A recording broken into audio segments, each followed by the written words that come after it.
Of course, the language barrier is not the only one. As you spoke about, translation is not localization, but understanding the culture itself is the key.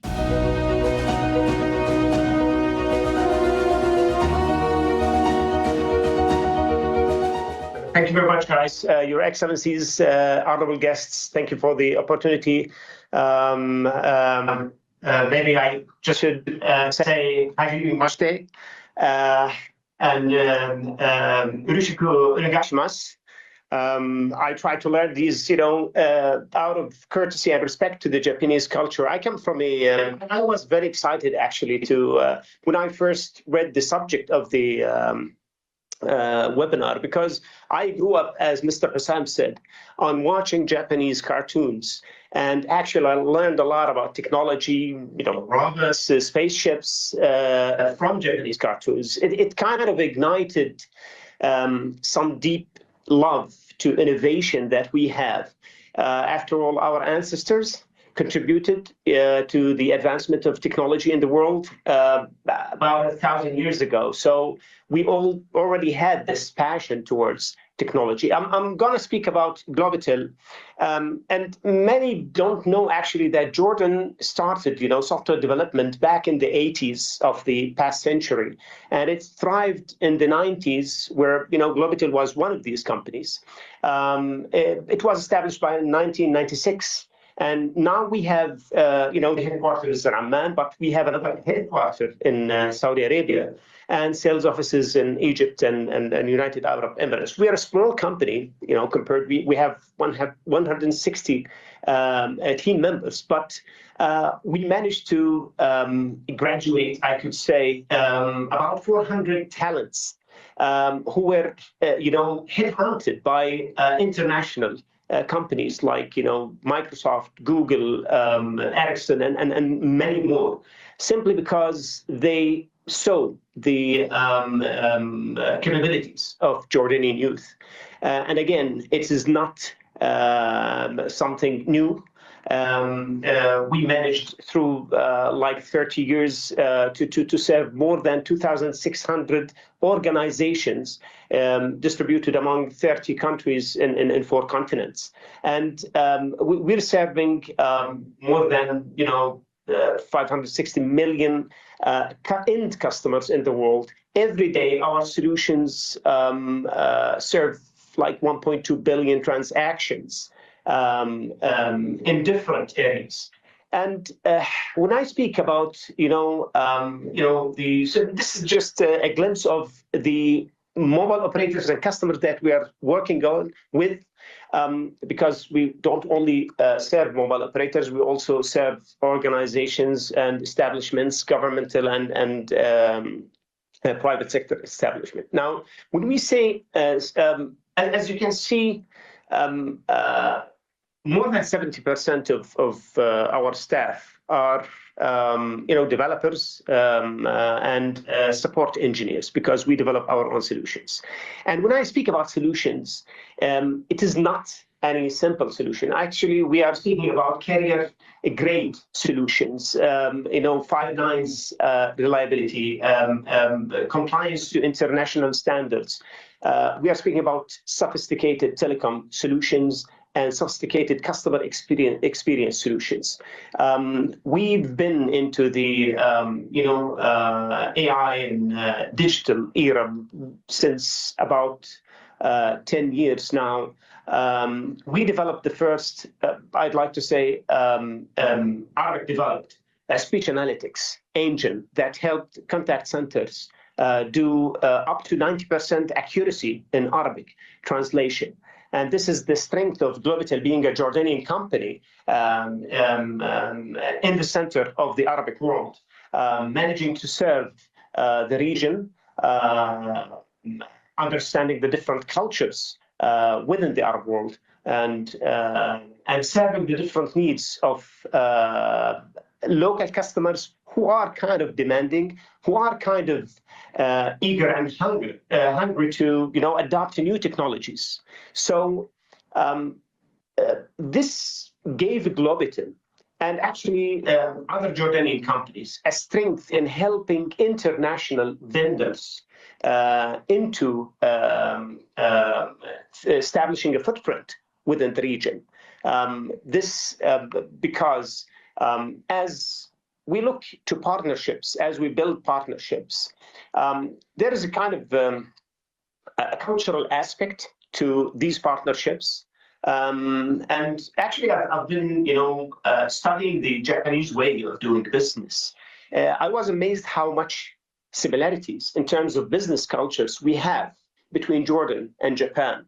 I know that Japanese are proud of their samurai heritage, and when you look at the 7 rules of samurai, they are very much similar to what we call an eshmi.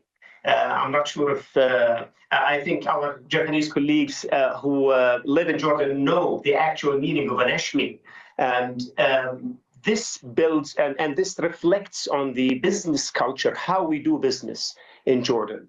Now, Globitel's existence in the region for 30 years helped it to build strong relationships with the customers, and that and build trust actually. And we build on that trust. Customers engage with us so that we can recommend vendors when we don't have solutions.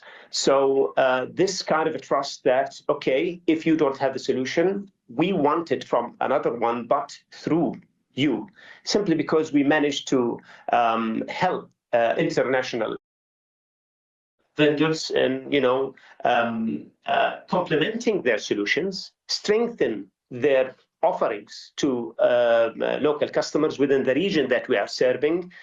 We are speaking about the MENA region, we are speaking about Asia Pacific, we are speaking about Africa.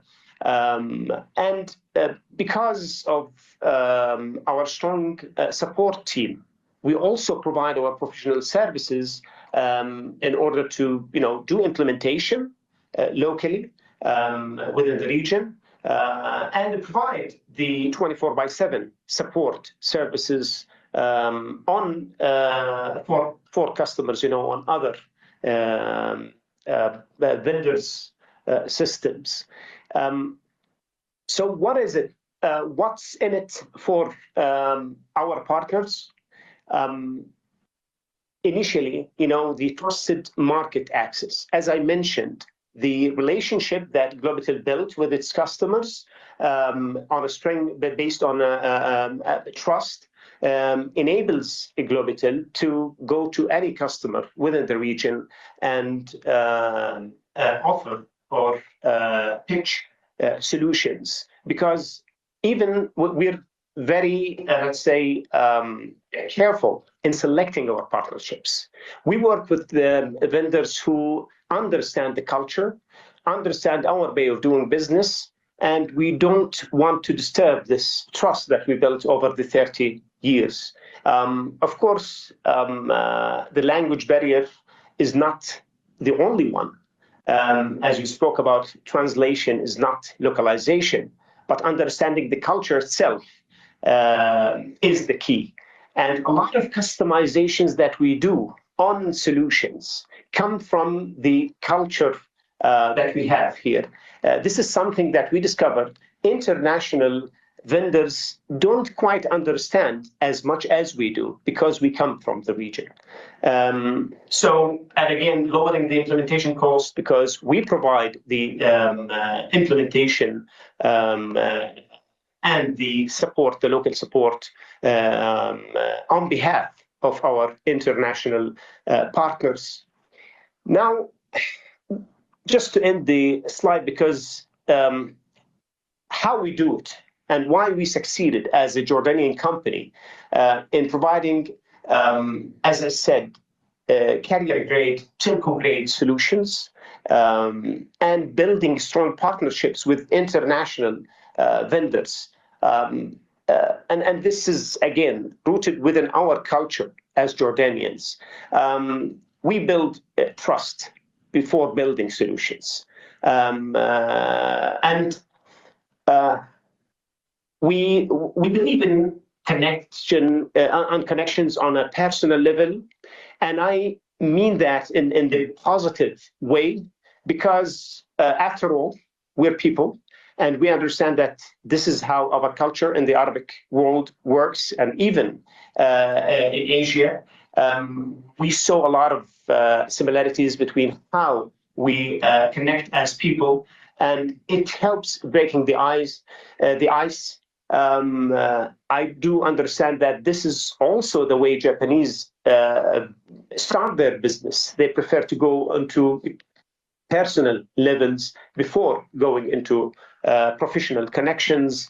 And we honor words before agreements, because if we give a word, uh, we started the projects, actually, whole projects. We delivered systems before signing agreements. This happened multiple times. I've been, working as a business development manager in Globitel, and I managed these agreements. And to be honest, a lot of projects were delivered before we even signed the agreement, simply because we honor our words. We trust our customers, and our customers trust us, and partners trust us as well. Transparency. If we made a mistake, we are not ashamed to admit it and take accountability of it, because this is part of sustaining the trust that we built. And, keeping face, again, it is one of the characters of an Eshmi. We don't live in shame, and we try to be committed to what we commit to, or we promise to deliver. And the flexibility that we provide, because we compete with international tier one vendors, and being small and agile